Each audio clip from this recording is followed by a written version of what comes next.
Olá, tudo bem? Seguindo aqui no nosso estudo sobre os precedentes, nós vamos tratar nesta aula sobre a composição do precedente, quais são os elementos que compõem aí esse conceito, e vamos tratar também de algumas técnicas de interpretação e de aplicação dos precedentes. Então, resgatando o que eu falei na aula passada, nós buscamos inspiração no Common Law, né, para utilizar determinados institutos deles.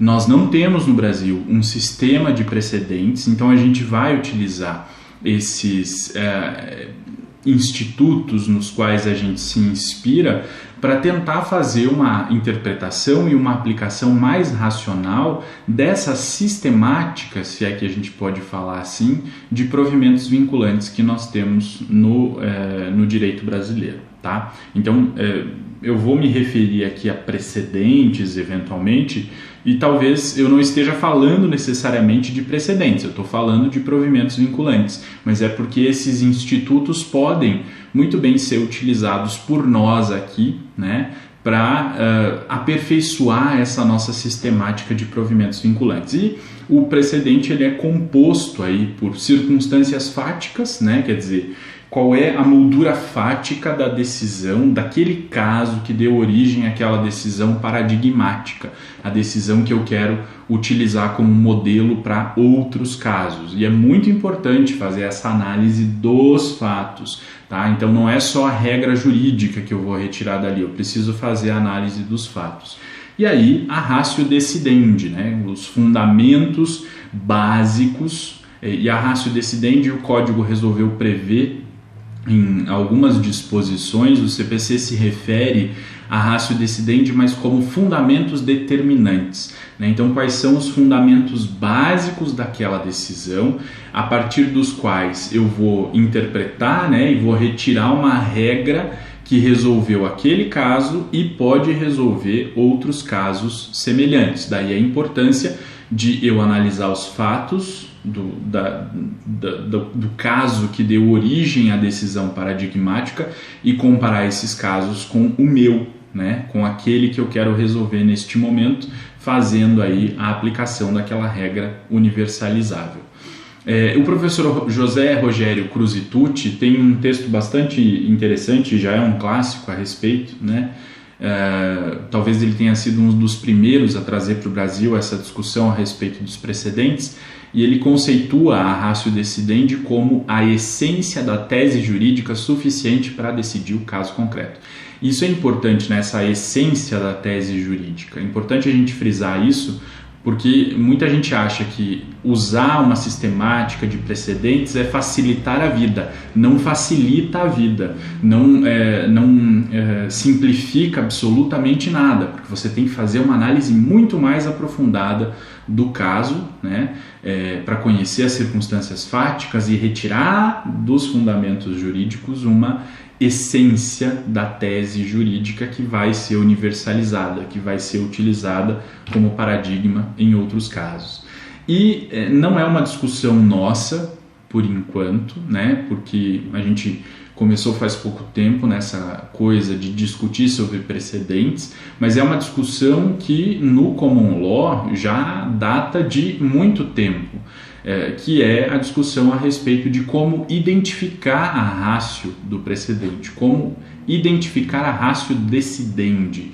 E aí tem algumas técnicas, alguns métodos, né, que são oferecidos pela doutrina aí do Common Law. A primeira delas, das mais famosas que há, é a técnica de Van Boff, que ele vai dizer que o fundamento determinante, né, é aquele que, se você inverter, se você retirar aquele fundamento e inverter, ele vai modificar a decisão judicial.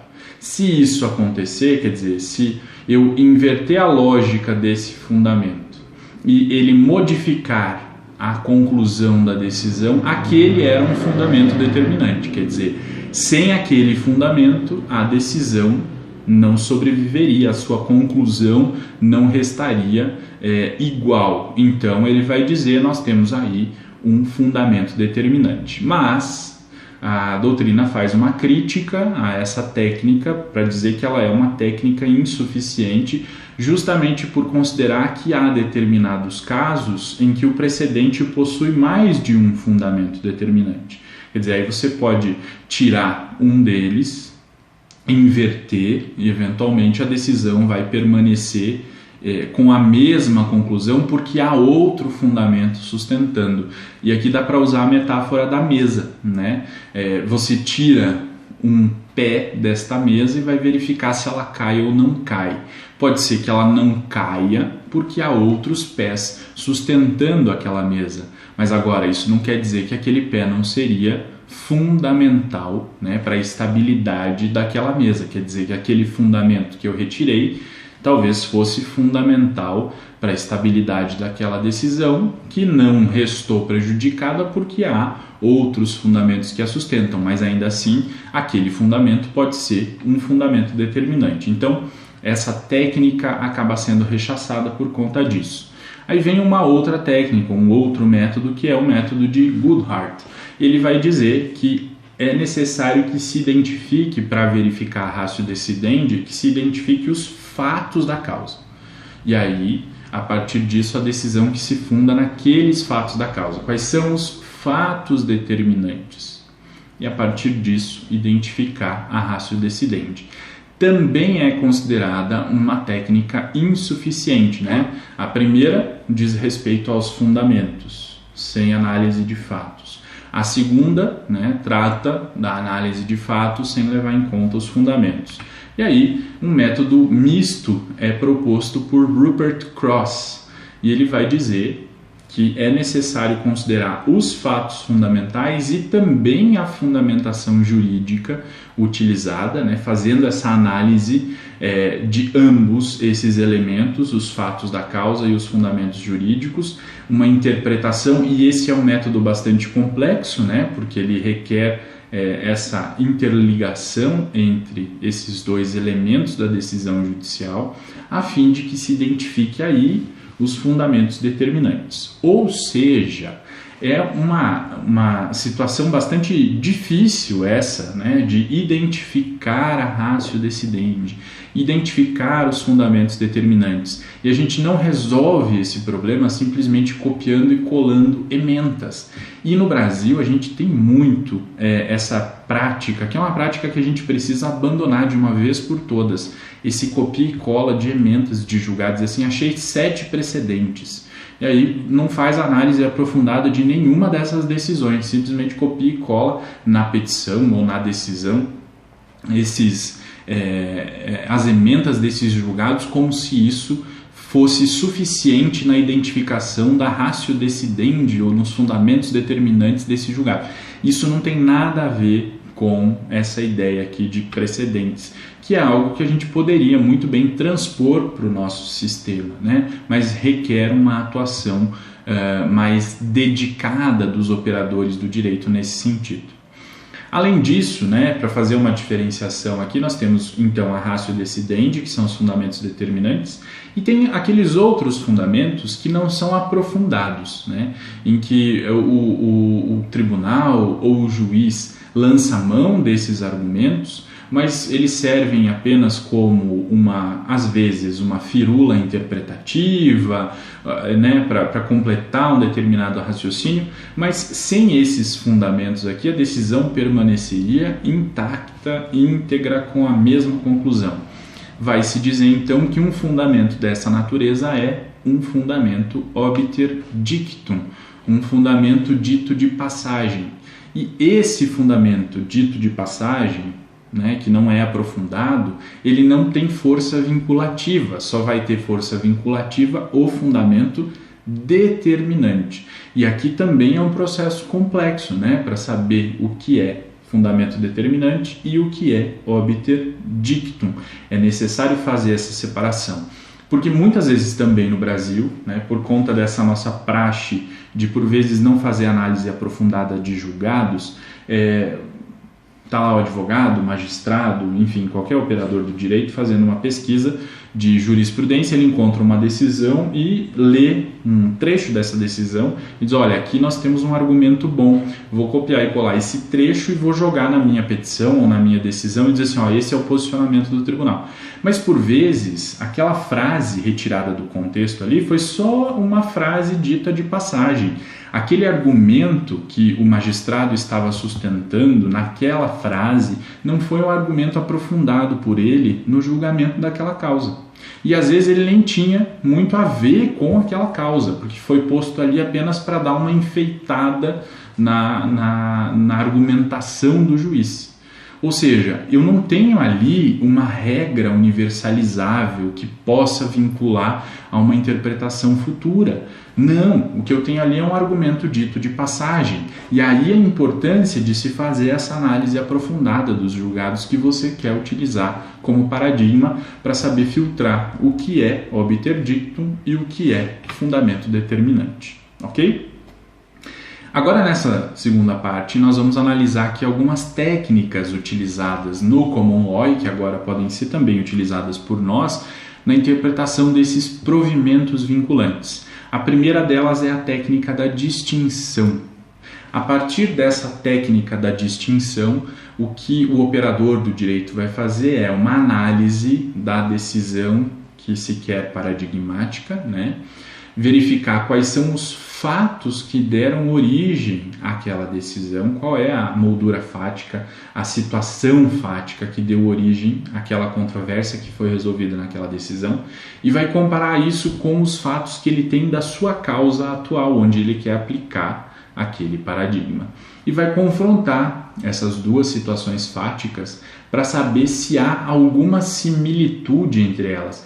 E essa semelhança, ela pode ser uma semelhança quase completa, pode ser uma semelhança parcial, pode haver apenas uma leve semelhança, mas é importante fazer essa técnica da distinção, né, entre uma coisa e outra, para verificar se aquela decisão paradigmática pode servir como paradigma para este caso concreto. Né? Que tipo de interpretação nós vamos fazer? Porque daí eu posso, a partir disso, né, fazendo esse cotejo entre as duas situações fáticas, no meu caso concreto aqui eu posso fazer uma interpretação restritiva daquele provimento vinculante, ou eu posso fazer até mesmo uma interpretação ampliativa, porque os fatos da causa têm alguma semelhança, e aí eu posso ampliar a incidência daquela regra firmada no provimento vinculante no meu caso concreto. Né? Então veja, é um processo interpretativo complexo, mas que parte dessa comparação entre as situações fáticas. Essa é a técnica da distinção.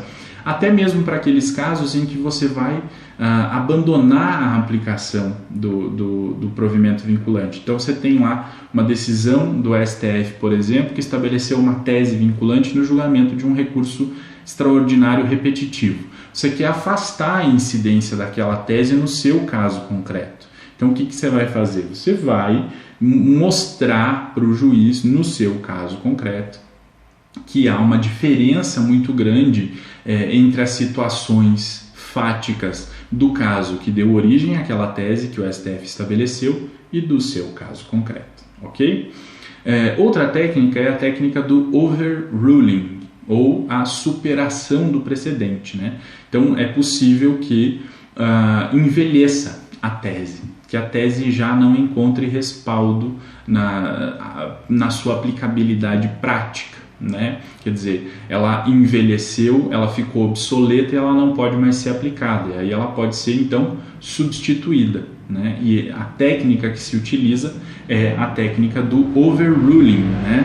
E essa substituição, né, dessa superação ou substituição do precedente, ela pode ser expressa ou pode ser tácita, né? Expressamente, quando o tribunal supera aquele seu provimento vinculante, fazendo menção a ele numa nova decisão, dizendo, olha, mudamos de posicionamento. Ou pode ser tácita, quando simplesmente ele profere uma nova decisão sem fazer menção direta àquele provimento anterior. Até nem é recomendável que o tribunal proceda dessa forma por uma questão de segurança jurídica, né, para não dar margens aí a interpretações diversas. E essa superação, né, do precedente ou do provimento vinculante, ela pode ter efeitos retroativos ou não retroativos, e aí vai depender da situação concreta, né? O tribunal vai se posicionar, quando ele superar o posicionamento, ele vai modular os efeitos dessa superação, dessa nova tese. A nova tese vale a partir de quando? Né? Justamente para que não se coloque em xeque a segurança jurídica. Uma técnica semelhante ao overruling é a técnica do overriding, que é a superação parcial do precedente. Quer dizer, ele envelheceu, mas não toda a tese. Uma parte da tese envelheceu, ficou obsoleta, nós vamos superá-la parcialmente e vamos manter rígida a parcela da tese que ainda pode gerar bons efeitos no sistema. Outra técnica é a da sinalização, e essa é uma técnica que prepara uma futura revogação do precedente, né? Ela prepara um overruling aí, quando o tribunal sinaliza que aquele provimento vinculante dele está caminhando para a desatualização. E diante, né, dessa desatualização do tribunal, do provimento vinculante, tem um mosquito aqui, diante dessa desatualização do provimento vinculante, o tribunal sinaliza então que vai mudar num próximo julgamento, enfim, né, a fim de que as pessoas envolvidas em situações em que aquela tese possa ser aplicada ou não, elas possam programar as suas condutas, né? Quer dizer, elas já sabem que o tribunal vai mudar o seu posicionamento. E essa técnica da sinalização, ela pode facilitar, inclusive, a modulação dos efeitos da decisão, né? Dessa mudança de paradigma que o tribunal vai estabelecer, justamente para o tribunal dizer, olha, esse novo posicionamento que nós estabelecemos hoje, ele vale a partir da data tal que foi quando nós sinalizamos que esse provimento vinculante estava desatualizado. Tá? Não é uma técnica no Brasil muito usada, né? Mas é uma técnica que existe e que pode ser usada, é bom a gente saber disso. Diante disso, né, diante de uma sinalização de que o provimento vinculante, está se desatualizando, tendo o tribunal se posicionado nesse sentido, é possível aí a aplicação de uma outra técnica, a da não aplicação preventiva. Quer dizer, aí os juízes que estão submetidos às decisões daquele tribunal já podem deixar de aplicar aquela tese quando o tribunal sinalizou que ela está se desatualizando, né? É a chamada não aplicação preventiva, justamente porque se sabe, a partir disso, que o tribunal pode mudar o seu posicionamento a esse respeito. Ok? Era isso que a gente tinha para tratar sobre as técnicas que envolvem aí essa dinâmica toda dos precedentes ou dos provimentos vinculantes. Até a próxima!